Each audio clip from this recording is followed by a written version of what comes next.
Here we're going to discuss the link between stress and weight gain.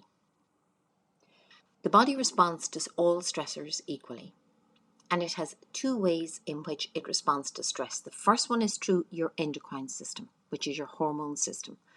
So your brain, the hypothalamus, the master control center, detects the stressor. It communicates hormonally to the pituitary gland, which then sends a signal to the adrenal gland, which produces cortisol. Cortisol is your stress hormone. And that travels again in the bloodstream to all the different organs and systems in your body, either telling them to slow down or to speed up or to dilate or to constrict or to really start working quickly, doing something. So that's the first way in which the body responds to stress, via a hormone. The second way is via your nervous system. So when you become stressed, your sympathetic system is upregulated. So this message again comes from your brain through your spinal cord and travels out through the nerves to all parts of your body. And you might notice in extreme stress situations that you get almost a shot or a tingling feeling straight through to the tips of your fingers when you get a sudden shock or a fright. So that's your nervous system really reacting to something. Doesn't really matter what the stressor is. It can be a financial burden. It can be hard physical work. And again, the link with weight is that when you have excess weight or that load on your body, it's a physical burden on the body. So extra weight is a burden. It's a stressor. The real link with weight gain is that the liver is upregulated. So the liver is told in a stressful situation to get as much fuel as it can and to put it into the bloodstream because the body might need it. So your fats and your sugars get dumped into the bloodstream. Some of your muscle will be broken down into fuel as well. And then when it's not needed and when it's not burnt off, the body will just take it and eventually it'll just restore it to the easiest place that it can store it, which is around the middle. And then you get that sort of a build-up of fat around the middle.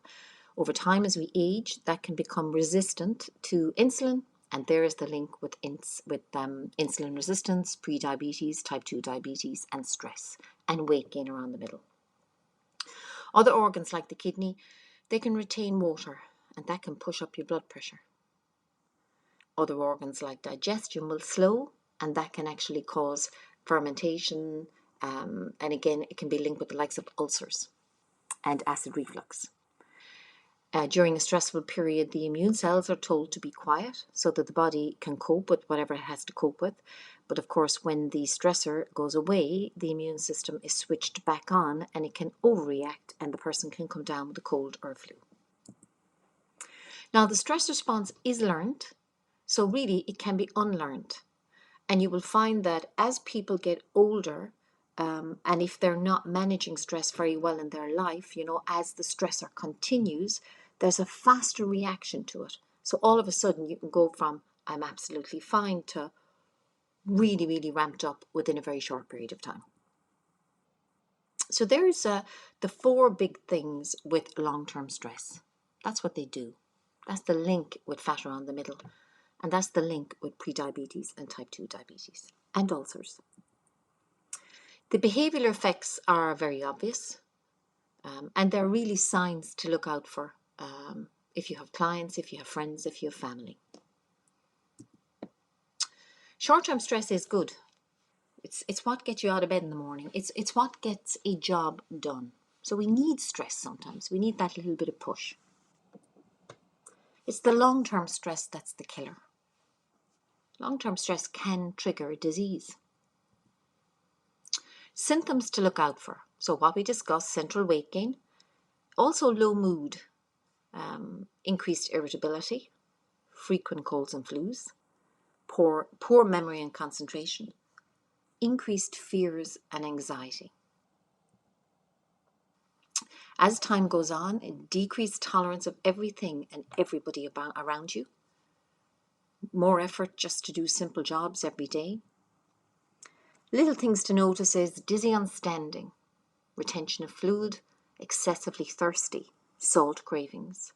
If you skip a meal, that you might be dizzy. Indigestion is another one. And then long term, a person may have difficulty getting out of bed in the morning. That's linked with the low mood as well. Cortisol the stress hormone, will naturally rise in the morning with the circadian rhythm.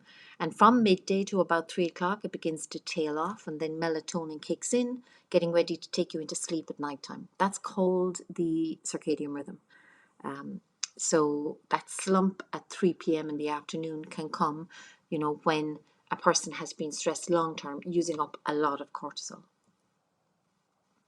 Now, you can learn how to manage stress, and many of these techniques will sound so simple, but they are what works.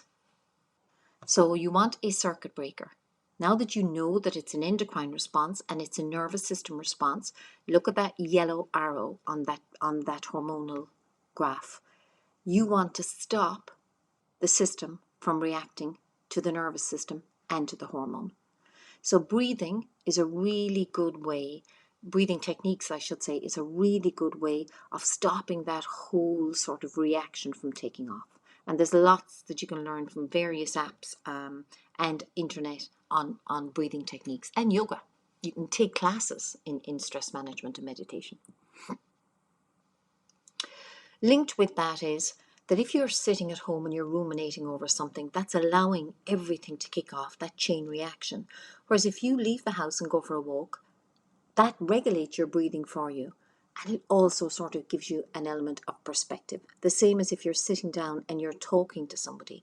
Once you talk it out and that person comes back to you with options, or, just sort of can calm you down, that's another really good thing to do. If you don't have somebody to talk to, write it down. Imagine that bit of paper that you're speaking to somebody else. Write it down, map it out, plan alternative routes, take control back. Don't allow the mind to take over. Sleeping, it rests the mind, and you need that sort of new, fresh energy the following day to be able to cope with everything. And that becomes critical. The best time to go to bed at is 10 o'clock, to be asleep for 10:30, because that will sort of move everything in line with the circadian rhythm.